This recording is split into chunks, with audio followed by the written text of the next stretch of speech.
E aí, meus amigos? Bom ou não? Hoje é 31 de março e muitos vão dizer que é o dia de ensinar pro seu amigo canhota que golpe foi o que o professor dele de história tentou repassar como um telefone sem fio, que no final nunca é a mensagem original. Mas eu acho que nesse dia 31 eu ajudo mais tentando ajudar vocês a entender tudo o que aconteceu nesses últimos dias.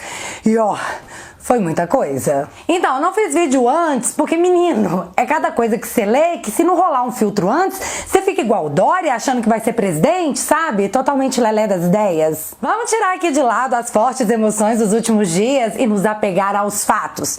E o que os fatos querem dizer? Bom, no final desse vídeo vocês vão contar. E aí, preparados para a realidade agridoce? Então separa a pipoca, fica confortável e bora lá!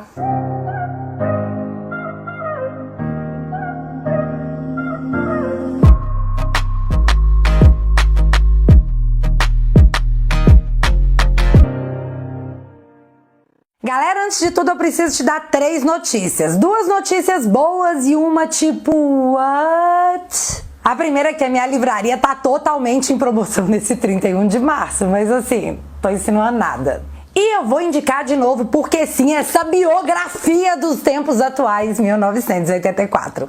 Pra quem se interessar, esse e vários outros títulos estarão em promoção e eu vou deixar o link fixado aqui nos comentários. A segunda notícia é que o Brasil ultrapassou os 11 milhões. 11 milhões de curados do flango-flito. E sim, yay, temos que comemorar. A terceira notícia eu vou deixar o Arthur Lira, o presidente da Câmara, falar.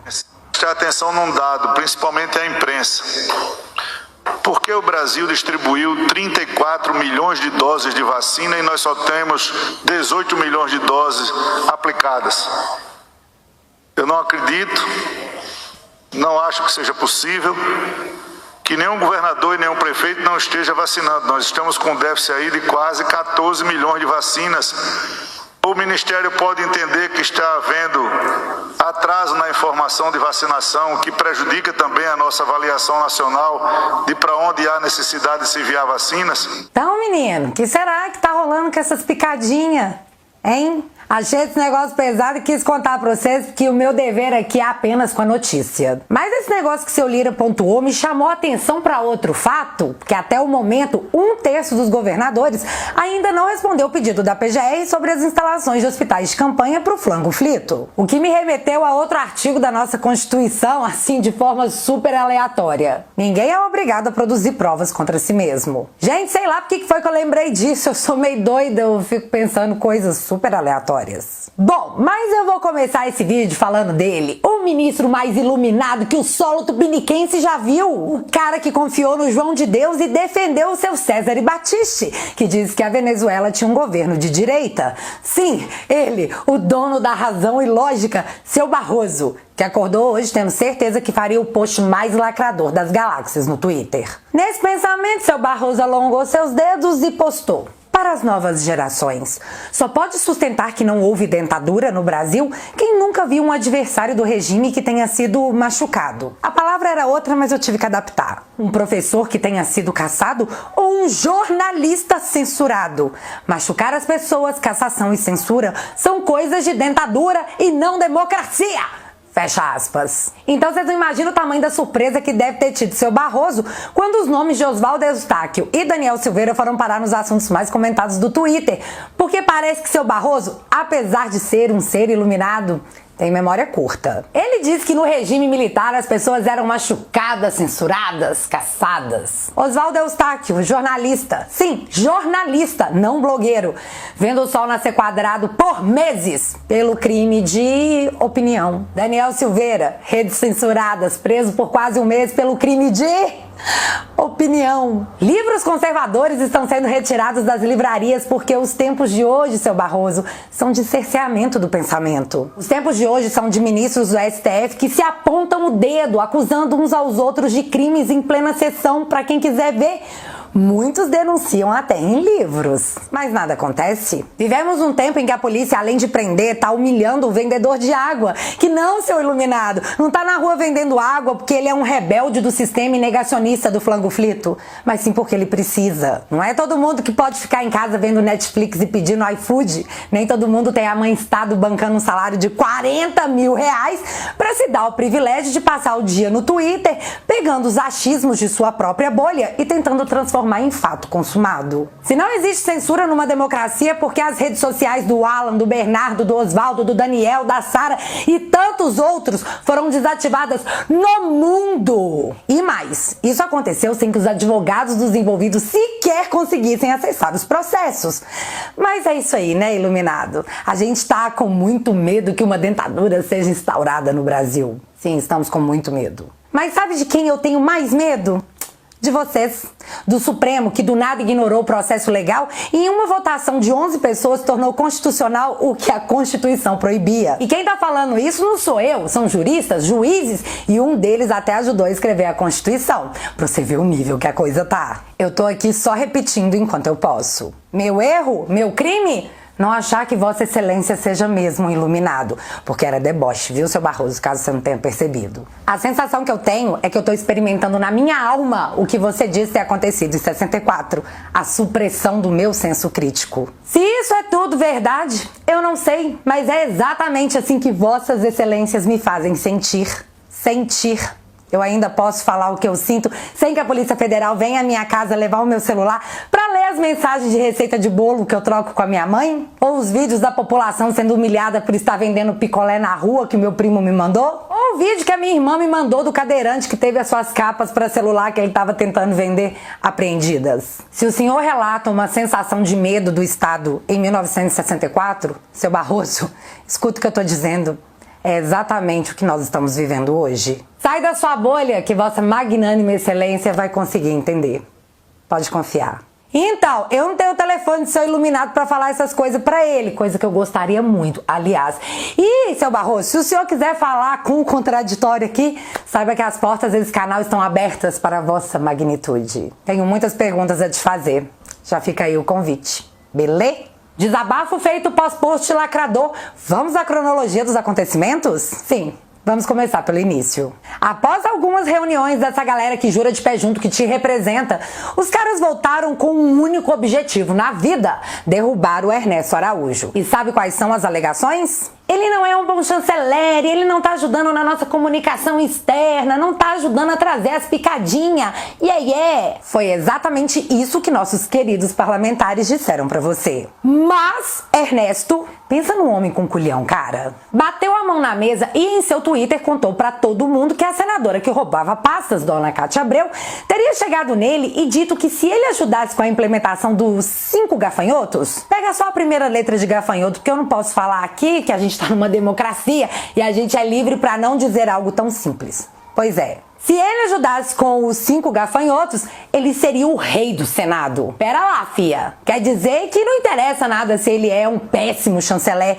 Se ele ajudar com 5 gafanhotos, tá tudo certo e ele vira rei? Esse é o critério de qualidade do Senado? Tempos sombrios. Seguindo a linha dos 5 gafanhotos, o filho da senadora Cátia Abreu, seu Irajá Abreu, foi o autor da proposta que facilita a compra de até 25% de terras do Brasil para estrangeiros. E o relator dessa proposta, que foi aprovada no Senado, foi o nosso atual presidente do Senado, seu Rodrigo Pacheco, que por sinal fez uma defesa muito forte de dona Cátia Abreu na internet, quando o Ernesto jogou o Dória todo no ventilador. Só um adendo aqui na história. O seu Rodrigo Pacheco está sendo muito cobrado a pautar o impeachment de Alexandre de Moraes, já que o abaixo-assinado contou com quase 3 milhões de assinaturas, algo inédito no Brasil. Como um bom representante do povo, que ouve tudo que o povo pede, ele foi lá e trancou todas as suas redes sociais. Ninguém mais pode segui-lo nem ver o que ele anda postando. O presidente de uma das casas do povo bloqueando o povo.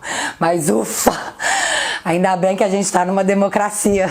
Já pensou se fosse uma dentadura? Continuando. Enquanto tudo isso acontecia no dia 29 de março, seu Lula tava dando entrevista para uma rede de TV, sabe de onde? Na TV do povo flangoflitense. E após tudo isso acontecer, sabe o que os jornalistas da Revista Oeste descobriram? Que o povo do flangoflito injetou 300 mil Bidens, 1.300.000 Bonoros em sindicatos brasileiros. Um dia o Lula tá dando entrevista pra China, no outro eles dão dinheiro pros sindicatos no Brasil. E quem é mesmo que vai pra rua botar fogo em pneu? As tias do Zap? Não, meu amigo, o povo do sindicato. Beijo, escute. Pode isso na Constituição Federal, seu Arnaldo? Não, não pode. E aí a gente só fica perguntando, e aí? Mas calma, eu ainda tô só contextualizando o negócio pra você. Após o ataque de sinceridade do Ernesto no Twitter e o esperneio dos políticos pra salvar a imagem da senadora que roubava pastas, o clima ficou insustentável. A mídia praticamente só tinha esse assunto. Bolsonaro, Ernesto, Felipe G. Martins, o judeu que eles juram ser contra as práticas de sua fé. Porque, né, a mídia sabe de todas as coisas. No fim da manhã veio a notícia que Ernesto possivelmente entregaria o cargo. A sensação, e eu não vou mentir pra vocês não, foi de soldado abatido. Bicho, eu fiquei muito triste. E eu imagino que muitos de vocês também. A pergunta era... a gente não vai ganhar nenhuma, nunca! E foi aí que o jogo virou e tudo que eu vou falar agora pra vocês é a minha conclusão baseada nas fontes da minha cabeça. Só pra imitar a grande mídia. E como eu enxerguei toda essa reação tão esperada. Tá chegando o Fê, sabe? Chama os homens, meu filho. Bora negociar. E foi o que rolou, meu filho. E não foram negociações de malas de dinheiro como era comum nos governos passados. Vamos reorganizar a casa? Uma reforma ministerial. Vai tirar o Ernesto? Então vamos promover essas mudanças aqui pra gente chegar no entendimento comum. Do Ministério da Defesa sai o ex-assessor do Toffoli, o seu Azevedo, que em algum momento alguém convenceu o presidente que poderia ter algum tipo de paz com o Supremo. Lê do engano, já vai tarde e entra Braga Neto. Da AGU sai o poste do Levi, que ganhou todo o meu ranço quando ele se recusou a assinar a ADI impetrada pelo presidente, que acabava com o estado de sítio não declarado por governadores e prefeitos. Nessa troca da AGU dei até uma animadinha, porque seu Levi, o ranço há de me acompanhar até o esquecimento da sua participação na política, que vai ser tipo amanhã ninguém lembra mais de você. Seu Mendonça volta para a AGU e eu sei que muita gente chama seu Mendonça de soneca, e a crítica é até válida.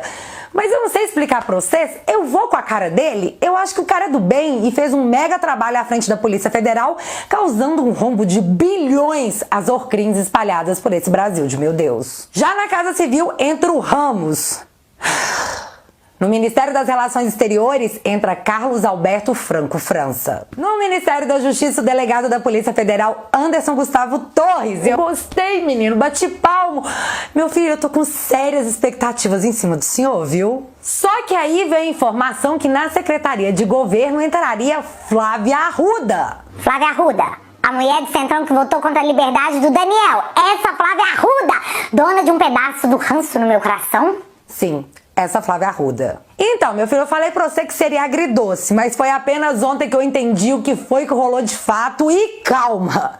Você também já vai entender, não seja impaciente. Após esse anúncio veio as especulações que o General Cotovelo, que é o nome fantasia do seu Pujol, e mais os comandantes de Marinha e Aeronáutica iam pegar seus banquinhos e sair de fininho. A mídia semi-falida tentou fazer você acreditar que tudo isso aconteceu porque ninguém ali ia compactuar com o golpe. A mídia realmente queria que você acreditasse que em breve tanques estariam nas ruas devido às mudanças nessas áreas. Só que a verdade, meu amigo, a verdade é bem menos interessante que isso. Vejamos aí o que diz o Estatuto dos Militares em seu artigo 14. A hierarquia e a disciplina são a base institucional das Forças Armadas. A autoridade e responsabilidade crescem com grau hierárquico. A disciplina e o respeito à hierarquia devem ser mantidas em todas as circunstâncias da vida entre militares da ativa, da reserva remunerada e reformados. Então, você não entendeu nada, né? Acontece que o comandante de cada força não pode ser mais antigo que o ministro da Defesa. E com a chegada do Braga Neto, não teve jeito, os 3 militares, tiveram que sair fora. Ah, Bárbara, mas esse negócio é estranho. E se o ministro da Defesa fosse um civil? Aí não vale pra ele, meu filho, porque ele não é militar, ele é civil. Coisas diferentes. Isso ficou claro? Vamos levantar a cabeça aí e superar isso? Tanto nada demais aconteceu com essas mudanças que o próprio seu Pacheco se pronunciou dizendo que não vai se permitir fazer nenhuma especulação e que isso aí é algo que tem que ser resolvido entre eles, do Ministério da Defesa. Além, claro, de ser uma atribuição do presidente. Após chamarmos o VAR, seguiu o jogo. Mas os caras estão tão borrados de medo, povo, que eles convocaram o Braga Neto para dar explicações lá no Senado. Então tudo assim, meu filho, é terremoto, é terremoto! Eu vou rir. É o que tem pra hoje. Mas quem não curtiu nadinha esse Paranauê foi a Folha, que teve a coragem de fazer a seguinte matéria. Mercado ignora a maior crise militar de quase 45 anos e bolsa sobe 1,23%. Real foi a moeda emergente que mais se valorizou na sessão.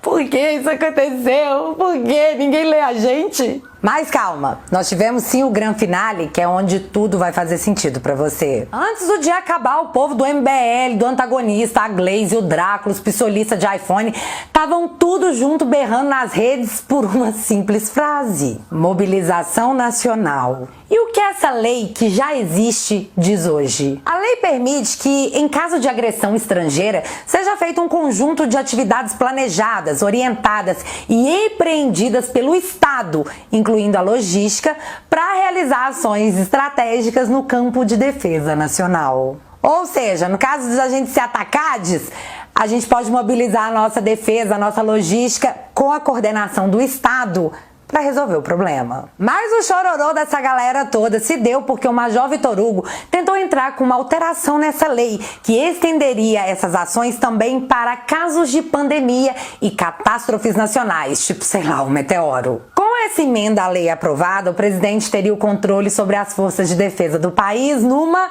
mobilização nacional, enquanto a pandemia estivesse em vigor. Eu gostaria disso? Sim, eu gostaria. Porém, o povo estava muito desanimado, dizendo que isso nunca passaria no Congresso. E foi nessa hora que o nome da dona Flávia Arruda começou a pular cama elástica assim, ó, no meu cérebro. Flávia Arruda, Flávia Arruda. Seria Flávia Arruda uma negociação para aprovação dessa emenda à Constituição? Acho que sim. Acho que o Major não ia querer propor isso se não soubesse que ia passar. Vendo que essa negociação pode sim ter rolado e que se esse PL entrasse na pauta poderia ser aprovado, a oposição abriu obstrução e não deixou sequer que o debate acontecesse. Mas olha, esse negócio de obstrução não rola por muito tempo. Então, eu jogo dentro da Constituição. O povo é soberano, o povo não precisa disso, presidente. Há algum tempo, algumas autoridades não estão jogando nos limites da Constituição. Justamente. Com essa emenda aprovada, Bolsonaro estaria seguindo a Constituição, abençoada pela própria Casa Legislativa. E como alguém vai poder abrir a boca para falar em golpe? Vão chamar os parlamentares tudo de golpista? Sim, é claro que chamarão. Mas aí, como diz a Maju, o choro é livre. Mas você sabe quem vai chorar mais ainda se esse negócio passar? A Globo, que além de berrar e não surtir efeito, ainda por cima tá na iminência de quebrar. Ai, Bárbara, mas a Globo ainda teve um lucro de milhões no passado. Sim, meu filho, teve, mas entenda uma coisa. Qualquer empresa que tiver 78% a menos de seu lucro tá quebrando. E isso é fato. A saída do governo é fundamental para que o leite da verba pública seja dada novamente ao bebê chorão, porque a gente sabe, tá fazendo falta, né, minha filha? Aliás, a grande mídia anda tão sem óleo de peroba na cara que o Estado de Minas, um grande jornal aqui de Belo Horizonte, teve a coragem de postar essa matéria com essa foto ilustrativa. Sem aglomeração e com manifestações simbólicas, estudantes protestam pela saúde dos brasileiros durante a pandemia. Então, dá um pause aí e tenta. Eu contei 18 pessoas, mas que bom que o Estado de Minas, essa grande mídia, tá nos dizendo que 18 pessoas não é uma aglomeração. Já podemos fazer então um churrasquinho no fim de semana em casa? Vocês avisam o Calil? Assim eu agradeceria muito. E para encerrar, eu vou deixar exposto para vocês o que quer a mídia a todo custo. Colunista da Folha propõe golpe militar para derrubar Bolsonaro. E mais que isso, em seu artigo ele cita uma operação que acabaria com alguém tirando a vida de um presidente. É a dita intervenção do bem. Mas você sabe o que é mais interessante? O ministro Xande, meu amigo pra vida toda, não viu nada de ato antidemocrático nisso aí. Fez a egípcia, bateu o cabelo. Não, pera, é o Xande, né? Meu Deus, que gafe. E saiu andando num salto 15 sem tremer a panturrilha. Porque sim, meus amigos, nossa democracia segue plena e todos seguem regidos pelo Estado Democrático de Direito. Menos o carinha que precisava vender água. Ele não, ele é muito ilícito. E aí, você acha que foi isso mesmo que rolou? A dona Flávia pela aprovação do projeto de lei que dará ao presidente o controle da defesa em tempos de flango-flito? Acha que vai ser aprovado? E você? Você aprovou? Me conta aqui nos comentários que eu quero saber. Se você ainda não é inscrito aqui no meu canal, meu amigo, se inscreve e deixa seu like, porque você já sabe, acontecendo alguma coisa de relevante ou irrelevante, a gente volta. Beijos, galera. Fui!